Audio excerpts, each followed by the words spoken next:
Добар ден, ученици! Добре дојдовте во нашата e-училница. Јас сум наставник Даниела Бојаджиева од Општинското основно училиште Димитар Влахов од Штип и предавам во второ оделение. Денес ќе имаме час по математика и ќе зборуваме во темата работа со податоци и решавање проблем. Ќе зборуваме за пиктограмот како еден од начините за представување на податоци. Што треба да научиме на овој час, односно кои се целите кои што треба да ги оствариме? Да научите дека пиктограмот е начин на представување на податоци со слика или символ, да групирате податоци со користење на пиктограм, да читате податоци од даден пиктограм, да одговарате на прашања со избројување и организирање на податоци од пиктограм. На самиот почеток многу е важно да ја споменеме важноста на собирањето на податоците и потребата истите некако да ги представиме. Затоа што ние многу често собираме податоци, например кога сме на училиште, кога истражуваме, собираме податоци. Низ вашата секојдневна игра исто така вие собирате податоци, еве кога например зборувате за тоа кој е вашиот омилен вкус на сладолед, или пак кога зборувате за тоа која е вашата омилена игра, па така соодветно понатаму се групирате за да ја играте истата. Значи, податокот е информација за нешто, количина, вредност, карактеристика, кој можеме да го прибележиме на некој начин. Па да почнеме.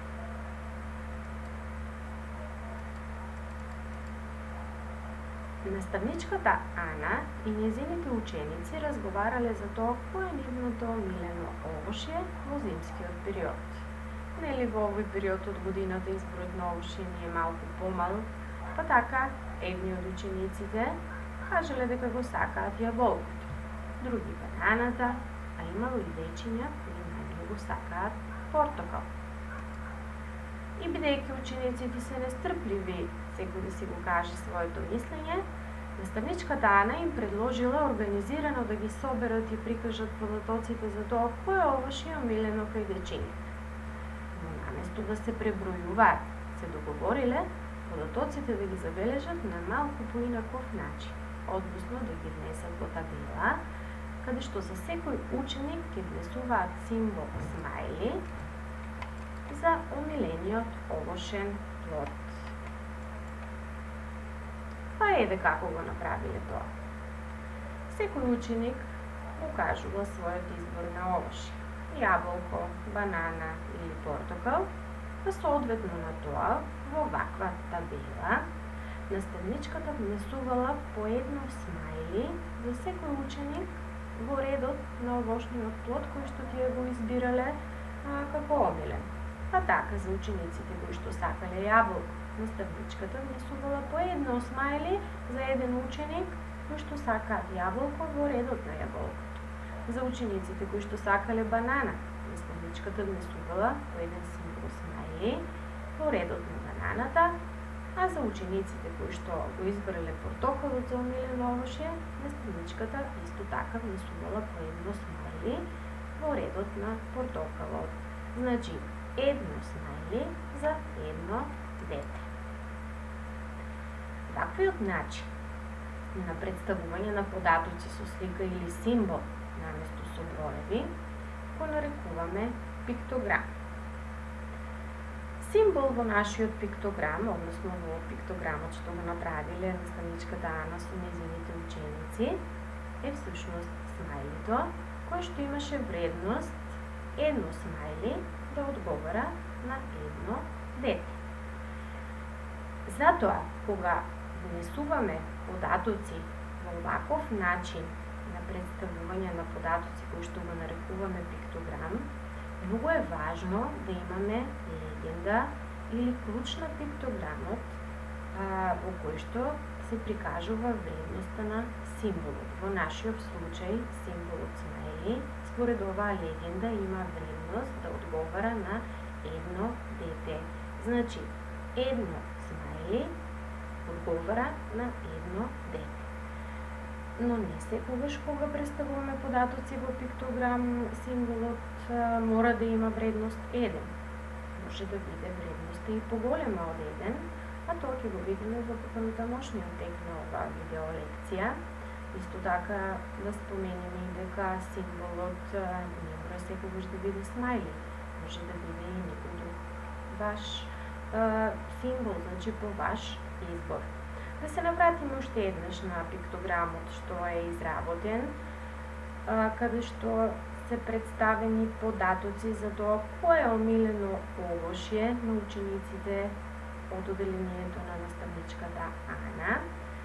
Па така, воедно можеме да кажеме дека и насловот на овој пиктограм гласи омилено овошје.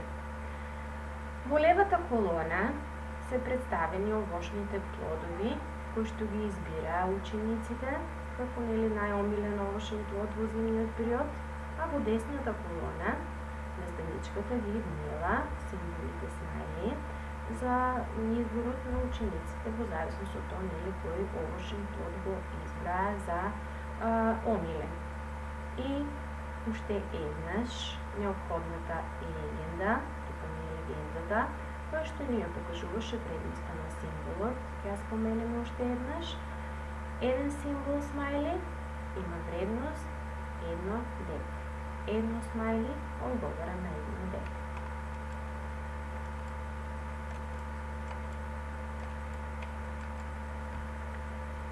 Кога податоците се внесени во пиктограмот, еве како на овој начин, со символ, натаму ние можеме да пристапиме кон читање на истите. Така, можеме ли од овој пиктограм да видиме и да дознаеме веќе колку деца сакаат да јадат јаболко во оделението на наставничката Ана? Едноставно. Ги броиме смајлињата во редот на јаболкото. 1, 2, 3, 4, 5, 6, 7, 8. Па можеме да заклучиме дека 8 деца сакаат да јадат јаболко. Колку деца пак сакаат да јадат банана? Ајде, ќе броиме. 1, 2, 3, 4, 5, 6, 7, 8, 9, 10. Банана сакаат да јадат 10 дечиња. Колку деца пак го избрале портокалот за омилено овошје? 1, 2, 3, 4. 4 смајлиња за 4 дечиња. 4 деца го избрале портокалот за омилено овошје.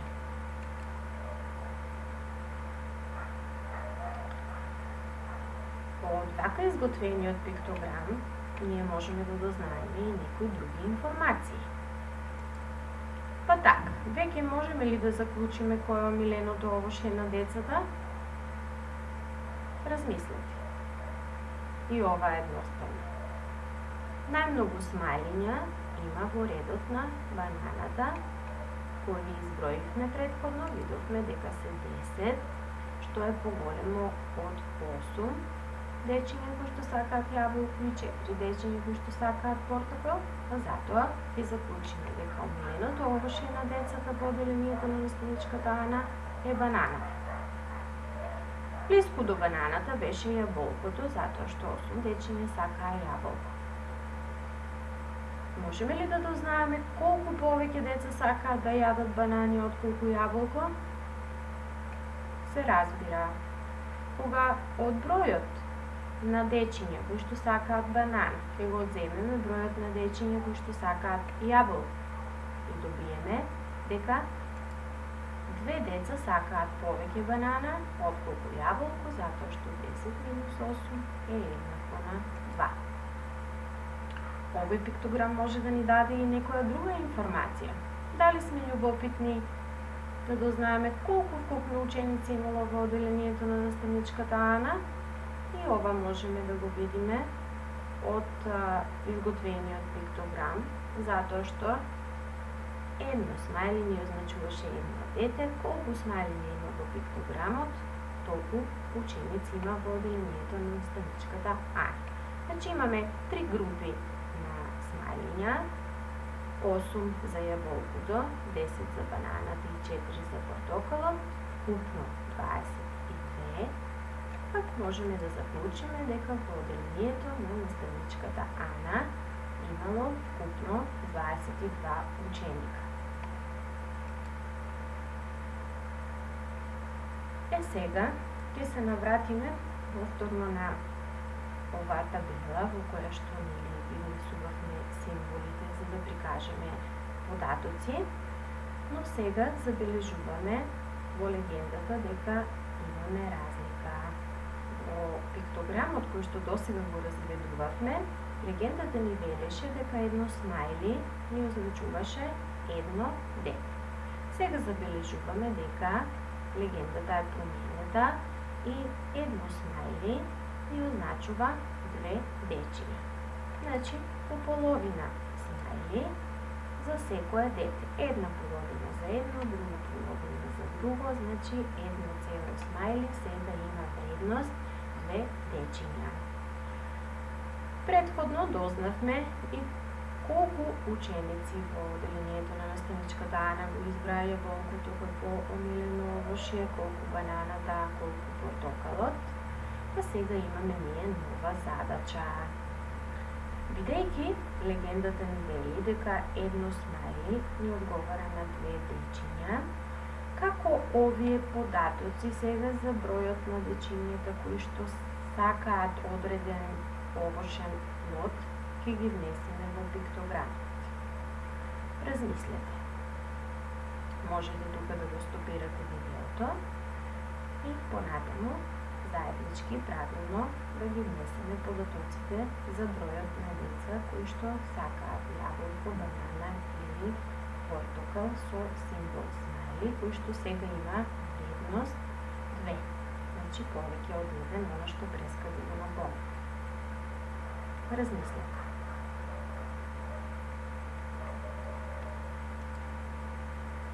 Сигурно веќе размисливте и јас верувам во вас дека вашето размислување беше дека со преполовување на бројот на дечињата кои што сакаат одреден овошен плод ќе го добиеме бројот на смајлиња кои што треба да го внесеме во редот на истиот овошен плод во пиктограмот.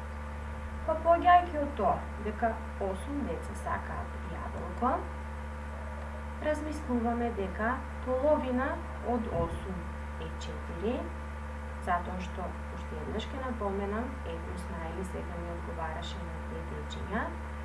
Половина од 8 е 4 или 8 поделено со 2 е 4, па сега во редот на јаболкото во пиктограмот ќе внесеме 4 смајли за бројот на дечињата кои што го сакаа јаболкото, односно беше нивниот омилен зимски плод. Исто така, размислуваме и за бананата. Бидејќи 10 дечиња сакаа да јадат банана, сега ние треба да го знаеме колку смајлиња ќе внесеме во редот на бананата. Половина од 10 е 5, односно 10 поделено на 2 е 5, па затоа во редот на бананата сега ќе внесеме 5 смајлиња. Знаеме дека 4 деца го избраа портокалот за омилено овошје. Колку смајлиња пак сега да внесеме во редот на портокалот? Половина од 4 е 2, односно 4 поделено со 2 е 2, па затоа во редот на портокалот ќе внесеме 2 смајлиња. На овој начин добивме уште еден пиктограм во кој што податоците ги внесовме нели со символот смајли, но разликата беше во легендата, затоа што сега едно смајли ни означуваше 2 дечиња.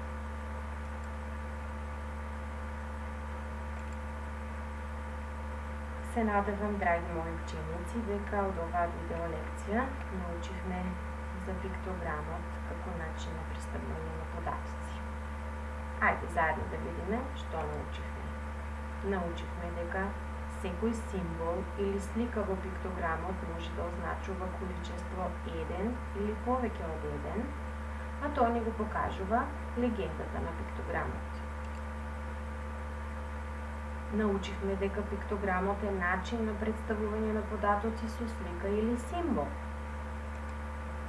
Научивме да групираме податоци со користење на пиктограм, да читаме податоци од даден пиктограм, да ги организираме податоците од пиктограмот на различни начини и така да добиеме повеќе информации.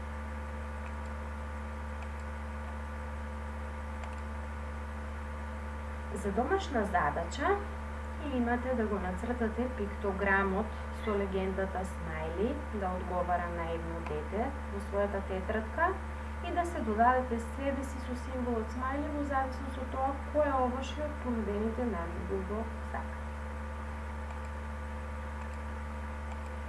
Ви благодарам на вниманието. Довидување, драги дечи.